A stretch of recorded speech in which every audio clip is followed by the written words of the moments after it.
If you're not sure about Kansas City or you're on the fence about moving here, you're going to want to watch this first. Kansas City has been home for us our entire lives, and while we really do love it here, it's not perfect. As local real estate agents, we help people move here from all over, and just like any city, KC has its pros and cons.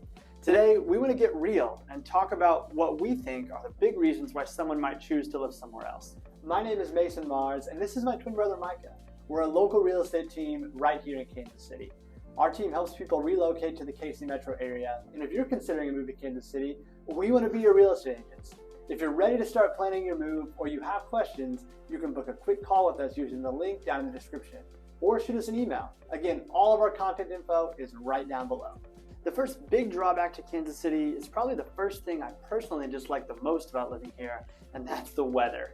I know this is super subjective and you may actually really like it, but I think it's important that you know exactly what you can expect here. The good news is that here in KC, we get all 4 seasons. The bad news is that we also get the extremes of all 4 seasons. In the summer, it's usually somewhere in the 80s or 90s most of the time. But it's also pretty common for us to have a stretch, usually sometime in August, with temperatures consistently at or over 100.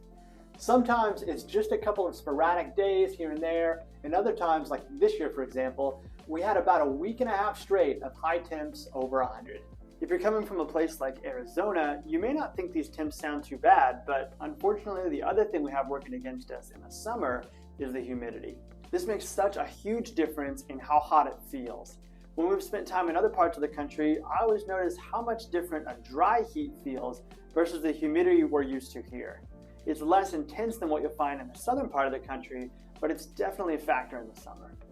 In the winter, temperatures are usually just below freezing, but it's also not uncommon for us to have stretches of time that are much colder. We actually joke often that if it weren't for the humidity or wind chill, our weather would actually be pretty nice. The problem is that both tend to get a little extreme at times. In January, for example, we had about a week stretch where the temperatures never got above 10 degrees and wind chills set records at -30. This isn't really the norm for us, but we usually do see a few weeks, usually sometime from January to March, when temperatures and wind chill get really low like that. We also get quite a bit of snow. Again, depending on where you live in the country right now, this might actually be good news for you. We get about 15 inches of snow on average per year, but last year it was just over 9 inches. The good news about the snow here though versus the more northern parts of the country is that usually it doesn't stick around too long. Most of the time when it snows, temperatures are back up above freezing within the next day or two, and a lot of it melts away. Crews are usually pretty good about keeping roads clear here too. If we know there's a big snowstorm coming, they usually treat most of the major roads, which makes the snow a lot less likely to stick. We usually get 1 or 2 bigger snowstorms a year with a few more lighter snows mixed in. The biggest drawback about the weather here though is how many times it seems to flip back and forth from season to season. We do get all 4 seasons here, which is great, but it's less great when you get all 4 seasons in one day. We actually did have a day a few years ago where we had snow on the ground in the morning, and by the afternoon it was close to 80 and sunny. Things aren't typically quite that crazy, but it is common to feel like the weather flips back and forth a few times as we head in and out of each season.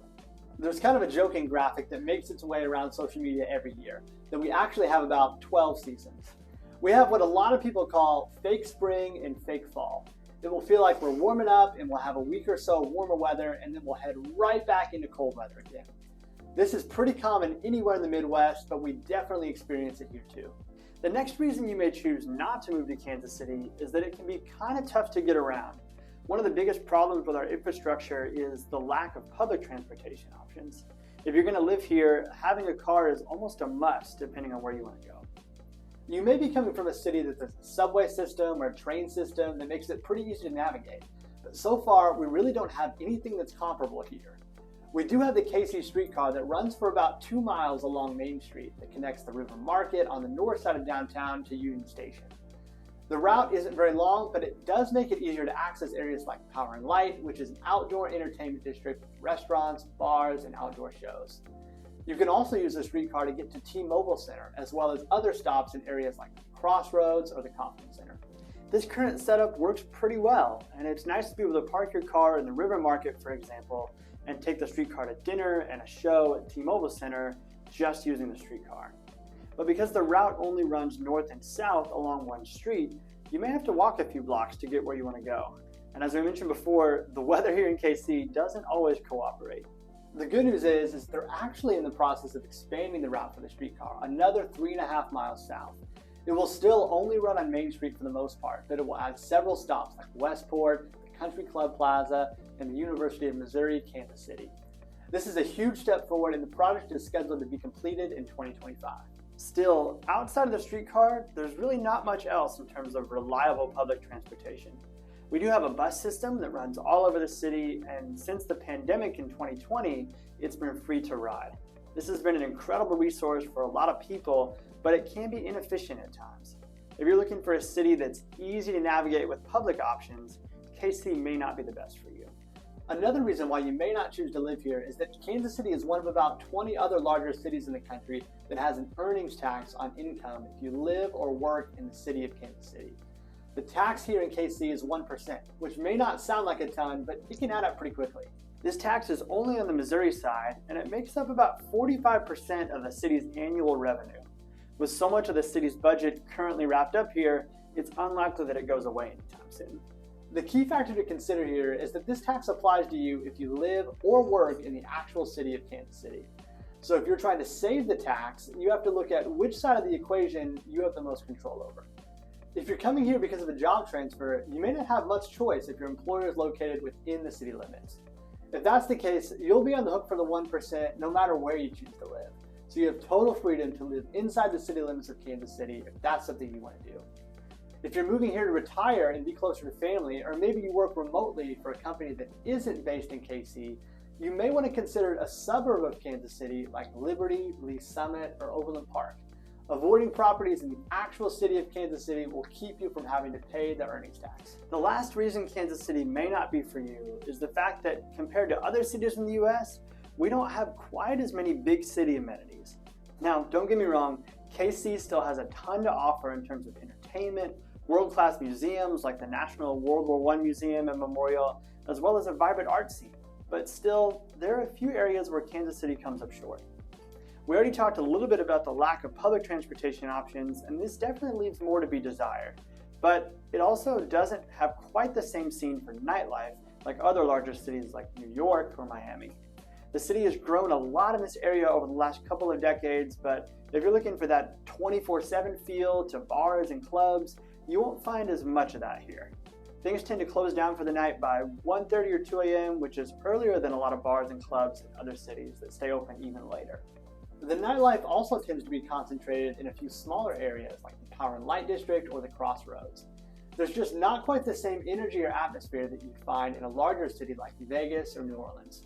This may not matter too much to you depending on what kind of lifestyle you're after, but if nightlife and entertainment are at the top of your list, then there are likely other cities that would meet these expectations a lot better.